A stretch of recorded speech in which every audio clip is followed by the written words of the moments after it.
Hello, it's Rachel from Phonics.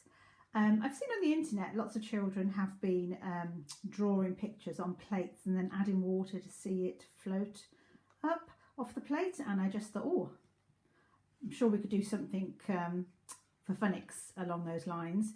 And so I've come up with a few different ideas, so depending on the age of your child.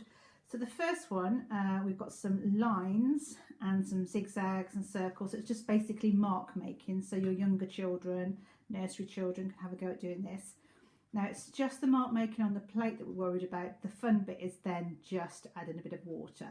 The lines will move around. They won't look exactly the same after, but that doesn't matter. The process of writing the lines first is what we're trying to get.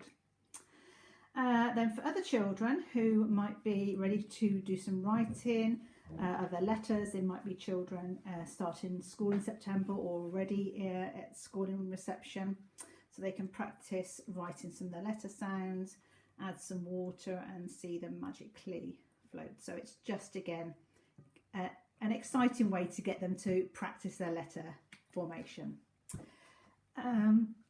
Some children then might want to practice their digraphs and trigraphs. So digraphs are sounds with two letters that make one sound, like sh, ch, e, and oo, or I, which is a trigraph, IGH, that makes the I sound. That's three letters that make one sound. So they can practice those. And then finally, we've got some tricky words. So they can be from phase 2, phase 3, phase 4, phase 5, depending on how old your child is. So you get some words like I, go, was, he, and then you move on to words like I and like, and then asked.